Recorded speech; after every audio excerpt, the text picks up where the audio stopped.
ఏపీకి ఢిల్లీకి దగ్గర పోలికలున్నాయన్నారు ఆంధ్రప్రదేశ్ ముఖ్యమంత్రి చంద్రబాబు. లిక్కర్ పేరుతో రెండు రాష్ట్రాల్లో సిస్టమ్ను సర్వనాశనం చేశారంటూ సంచలన వ్యాఖ్యలు చేశారు. అయితే ఆంధ్రప్రదేశ్లో జరిగిన మద్యం స్కామ్తో పోల్చుకుంటే ఢిల్లీలో జరిగిన స్కామ్ చాలా చిన్నదని అన్నారు. నాసిరకం మద్యంతో ప్రజల ఆరోగ్యాన్ని నాశనం చేసి వేల కోట్లు దోచుకున్నారని మండిపడ్డారు. సంపద సృష్టిస్తేనే ఆదాయం పెరుగుతుంది, సుపరిపాలన మంచి రాజకీయాలకు నాంది అవుతుందని చంద్రబాబు అన్నారు. ఢిల్లీ, ఏపీల్లో ఇదే కొరవైందని కామెంట్ చేశారు. అందుకే రెండు రాష్ట్రాల్లో ఆప్, వైసీపీ ఓడిపోయాయని చెప్పారు. ఢిల్లీలో బీజేపీ విజయాన్ని చారిత్రాత్మక విజయంగా అభివర్ణించారు చంద్రబాబు. ప్రపంచంలో ఎక్కడికి వెళ్లినా భారతదేశం గురించి చెప్పుకోవడం గర్వంగా ఉందన్నారు.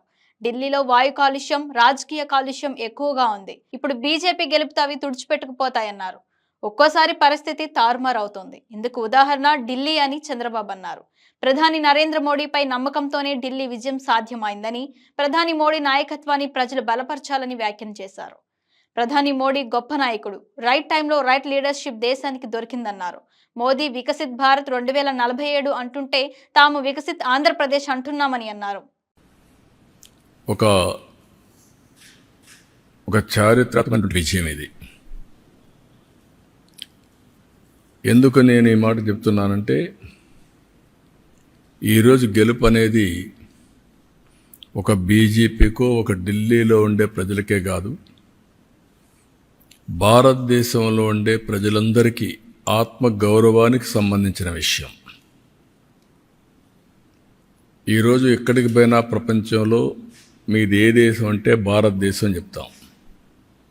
మీ రాజధాని ఏదంటే ఢిల్లీ అని చెప్పుకొని గర్వంగా చెప్పుకుంటాం.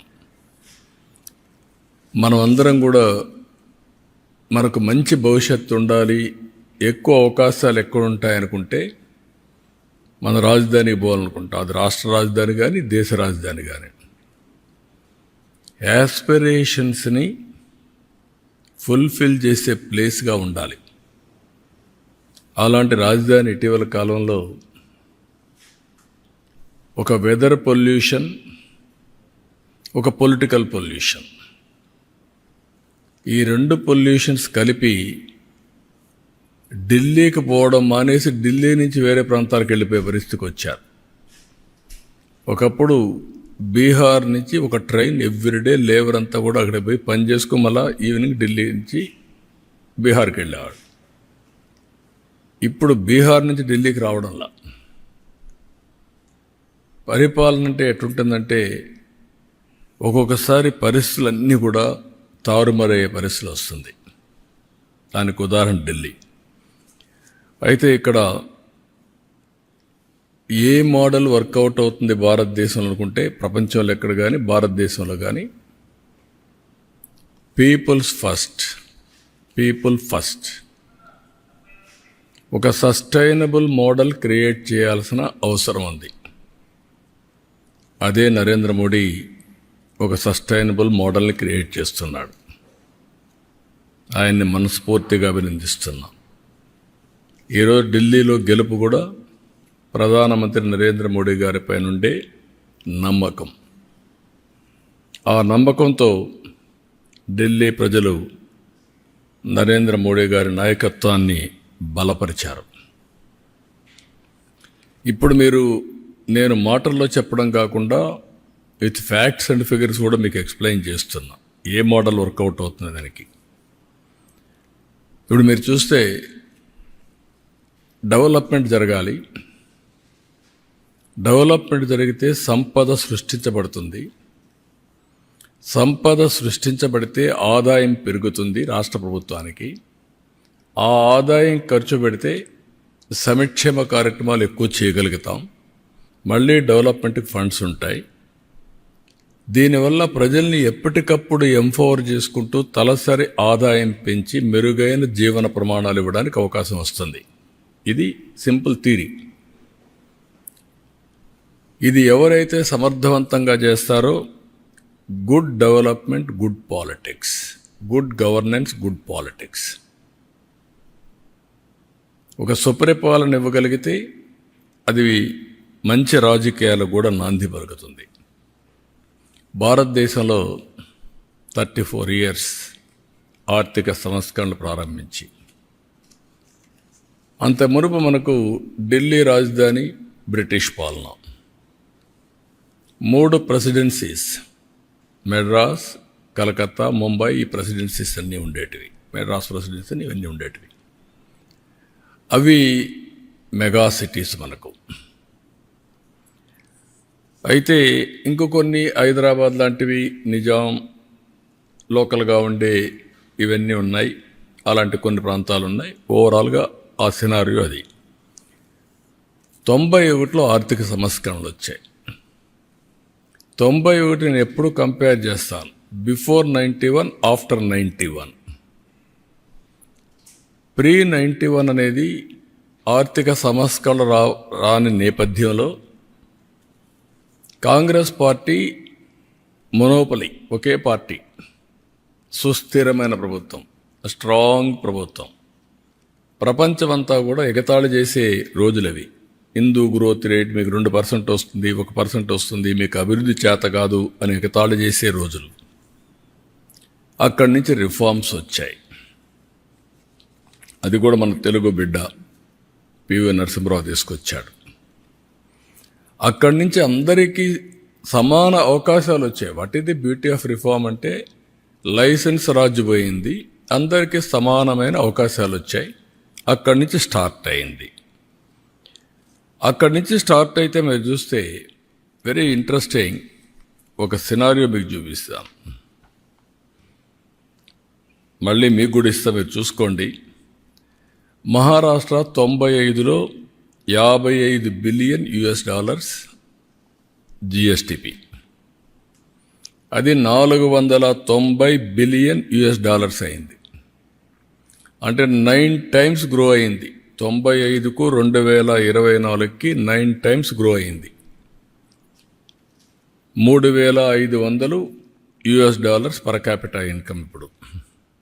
గుజరాత్ 24 బిలియన్ అది $370 బిలియన్ పెరిగింది. అంటే 15 సార్లు పెరిగింది. వాళ్ళ తలసరి ఆదాయం $4,500. అదే మరి వెస్ట్ బెంగాల్ అప్పటికే $51 బిలియన్, అది 241కే పెరిగింది. అంటే 4.7 టైమ్సే పెరిగింది. గుజరాత్ 15 సార్లు, వెస్ట్ బెంగాల్ 4.7 సార్లు. వాళ్ళ తలసరి ఆదాయం $1,925.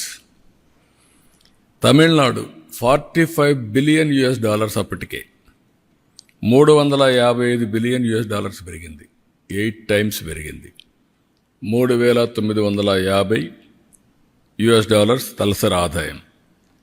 యునైటెడ్ ఆంధ్రప్రదేశ్ 22 బిలియన్ $695కి. రెండూ కలిపి ఇప్పుడు 390 అయింది. తెలంగాణ 200 అయింది. ఆంధ్రప్రదేశ్ 190కి తగ్గిపోయింది. అంటే రెండూ కలిపి మీరు చూస్తే $3,000 పర్ క్యాపిటల్ ఇన్కమ్. దాంట్లో ఆంధ్రప్రదేశ్ 2,40,000కి మిగిలిపోయి వాళ్ళు 3,56,000కి వెళ్ళే పరిస్థితికి వచ్చారు. Difference of governance I'm comparing year. Karnataka 43 billion $290 now billion 7 సార్లే పెరిగింది. తమిళనాడు 8 సార్లు పెరిగింది. కర్ణాటక మనం అనుకుంటున్నాం 7 సార్లే పెరిగింది. ఆంధ్రప్రదేశ్ 12 సార్లు పెరిగింది. ఇది కంబైన్డ్ ఆంధ్రప్రదేశ్ చూస్తే. అదే గుజరాత్ 15 సార్లు పెరిగింది. దీంతో $4,150 వచ్చింది. పాపులేషన్ తక్కువ ఉంది కాబట్టి. యూపీ 38 బిలియన్ నుంచి $356 బిలియన్ అయింది. 9 సార్లు పెరిగింది. $1,160 పర్ క్యాపిటల్, పెద్ద పాపులేషన్.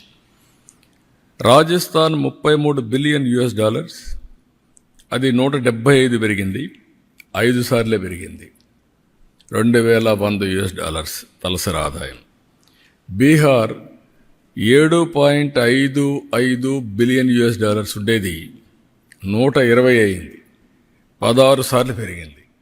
కానీ ఇప్పుడు కూడా 750, US పర్ క్యాపిటల్ ఇన్కమ్ ఉంది. కేరళ $12.5 బిలియన్ నుంచి $160 బిలియన్ అయింది. 12 టైమ్స్ పెరిగింది. $3,500 పర్ క్యాపిటల్ అయింది.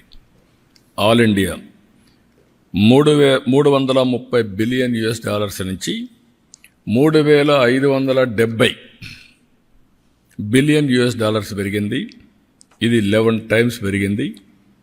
2,300 USD మొత్తం తలసరి ఆదాయం. దీంట్లో మీకు గుర్తుపెట్టుకోవాల్సింది, ఇక్కడ మనం అర్థం చేసుకోవాల్సింది, 95లో ఆర్థిక సంవత్సరాలు వచ్చాయి. ఫస్ట్ మూవర్ అడ్వాంటేజ్ టెక్నాలజీ తీసుకున్నాం. అక్కడి నుంచి అందరూ కూడా టెక్నాలజీ కొంత ముందు తీసుకున్నారు, కొంతమంది వెనకాల తీసుకున్నారు. నాలాంటి వాడు అందిపుచ్చుకొని చాలా ముందుకు వెళ్ళాం. దెన్ డెమోగ్రఫిక్ డివిడెంట్ అందరికీ ఉంది.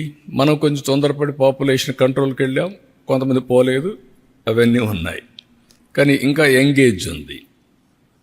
దెన్ గుడ్ పబ్లిక్ పాలసీస్, అక్కడి నుంచి పోటీ ప్రపంచంలో మంచి పబ్లిక్ పాలసీస్ ఏవైతే తీసుకొచ్చామో, ఒక ఐటీ, ఒక ఇన్ఫ్రాస్ట్రక్చర్ గేమ్ చేంజర్గా మారాయి.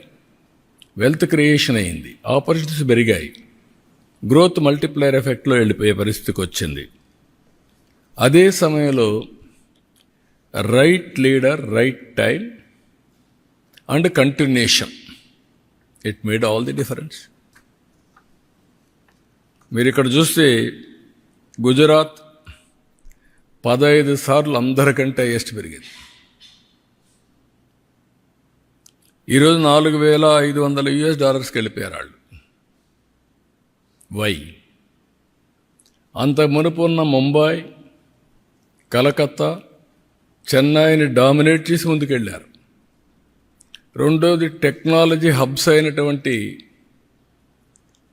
హైదరాబాద్, బెంగళూరు, పూణేను కూడా దాటి ముందుకెళ్ళిపోయే పరిస్థితికి వచ్చారు. అంటే కన్సిస్టెంట్ పాలసీస్, లీడర్షిప్, గ్రోత్, ఇవన్నీ కలిపి it makes all the difference. అందుకే మీరు చూస్తే వెస్ట్ బెంగాల్ $51 బిలియన్ ఉండేది, గుజరాత్ 24 ఉండేది. ఇది రివర్స్ అయిపోయింది. 370 గుజరాత్, 241 వెస్ట్ బెంగాల్. సేమ్ మనుషులు, సేమ్ నీళ్లు ఉన్నాయి, సేమ్ అవకాశాలు, సేమ్ రిఫార్మ్స్. ఇవన్నీ కూడా మనం గుర్తుపెట్టుకోవాల్సింది. ఒక లీడర్ కానీ కరెక్ట్గా ప్లాన్ చేస్తే ఏం జరుగుతుందో ఇది ఒక ఎగ్జాంపుల్స్ ఇవన్నీ.